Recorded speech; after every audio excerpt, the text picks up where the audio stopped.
everyone, it's Miss Sam from the Levittown Public Library, and I'm so happy that you could join us for Computer Science Education Week. Everyone should have already picked up their activity packet from the library. Inside the folder, you'll see that there's two things. There's an activity booklet, which has all of our activities in it that we're going to be doing, as well as all the instructions and everything that we're going to need. Then you'll also have a cipher wheel. This we're going to use for the third activity. In addition to your activity kit, you're also going to need something to write with, preferably a pencil with an eraser in case you want to change your answers. And you're also going to need some small counters. For that, you can use anything you have lying around the house. So if you have some dried beans or popcorn kernels, M&Ms, or if you don't have anything like that, you can always take a piece of paper and rip it up into some small little pieces, and you can use those to count as well. Okay, so now that we have our materials, let's get started on our activities. Okay, let's get started with activity 3, send a secret message. For this activity, you're going to need your booklet, you're going to need the cipher wheel, and you're going to need something to write with. First, let's look at some of the computer science topics that will be discussed in this activity.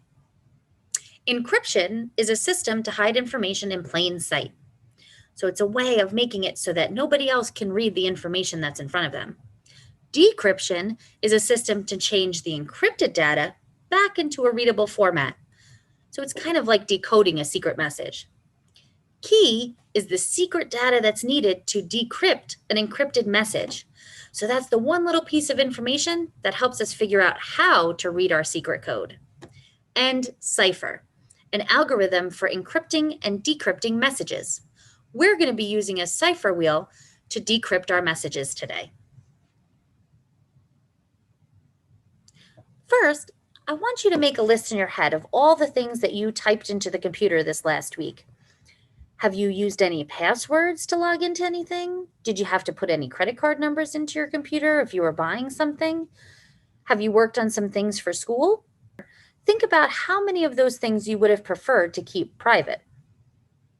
The more things we use computers for, the more often we find things that need to be kept secure, which is why computer scientists have to think about encrypting information. But sending secret messages isn't anything new. In fact, today, we're going to use a technique that's thousands of years old. Encryption is a way to hide a secret in plain sight. One very old encryption is called a shift cipher. Using a grid, we're going to shift or just move every letter in the alphabet over by a few spaces. The number of spaces the letters were shifted is called the key. If you know the key, then you can break the code and you can read the message. If you don't know the key, well, then you can't understand the message. It just looks like a bunch of random letters. Let's look at this alphabet. It's been shifted over 4 spaces. So the key for this cipher is 4. So I'm going to show you how using your cipher wheel, we can shift the alphabet over by 4 spaces. If you can see on your cipher wheel here, I have the A and the A lined up, but we want to move our alphabet over by 4 spaces. So I'm going to look for the number 4, which is under the E, and I'm going to turn that wheel so that it lines up with the A on the outside. So now I have A on top and the number 4 on the bottom. I have shifted this alphabet on the bottom over by 4 spaces. So my key is 4.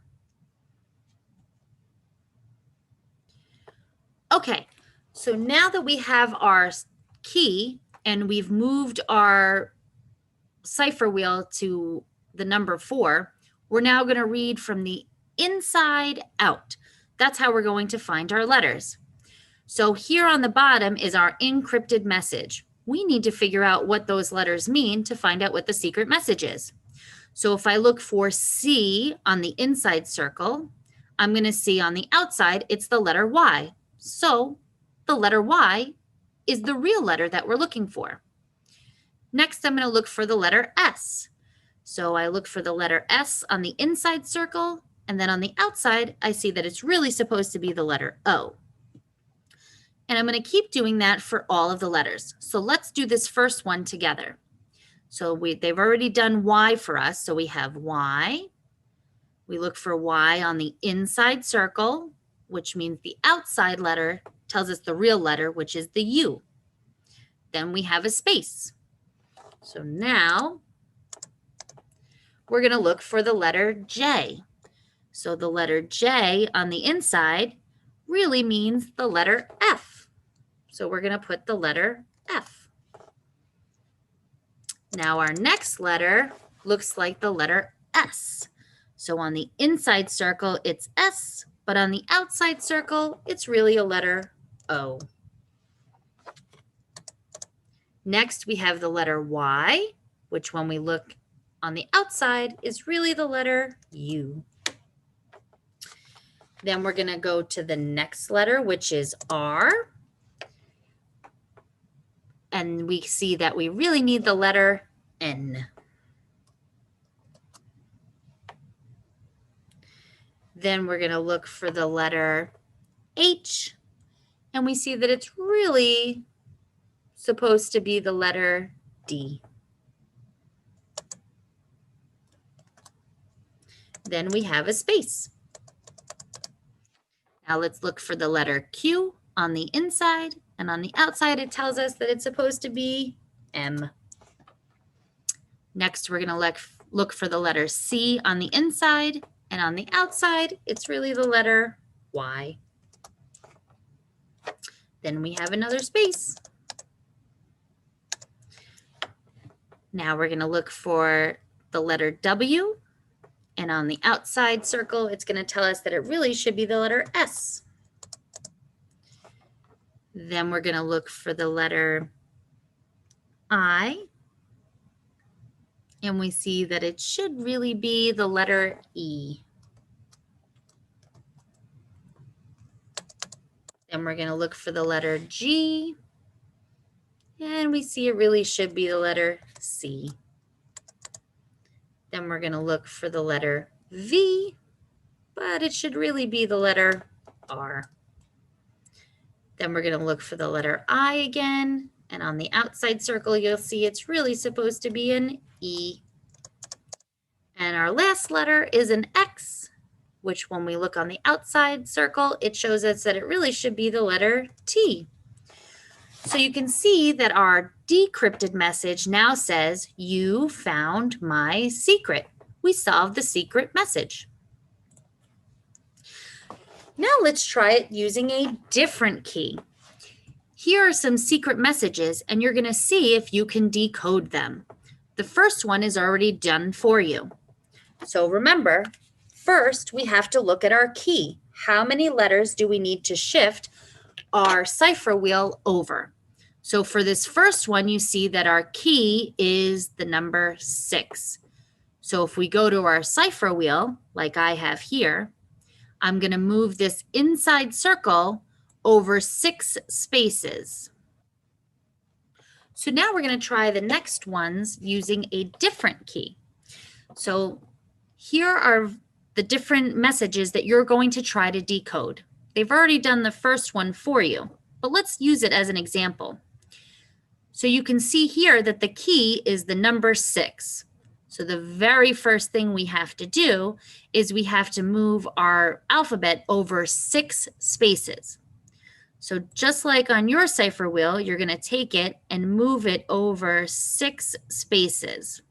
So now my A on the outside is lined up with the number 6 on the inside. So the entire alphabet has been moved over 6 spaces. And now we're going to do it exactly the same way as we did the other one. We're going to look at the encrypted information and look for that letter on the inside. And then the outside ring will tell us what the letter really should be. So for example, even though this looks like an L, it's really an uppercase I. So you're going to look for the I. And if you notice, on the outside ring, it should be a C. If you look for the U, on the outside ring, it should be an O. And if you continue through all the different letters, you'll see that the decrypted message is supposed to be "Coding is cool." Can you do the next 4 on your own? Remember to look at the key first. That's the most important piece of information to be able to tell what letters these really should be. So the next one, you're going to shift your cipher wheel over 13 spaces. So the number 13 on the inside should be lined up with your A on the outside. So let me show you what that looks like. Our A is going to move over to the number 13. So now 13 on the inside is lined up with my A on the outside. Now I can decrypt that code. So I'm going to look at the letters on the inside, which is our encrypted information, and we're going to look on the outside to decrypt it and see what the message really should be.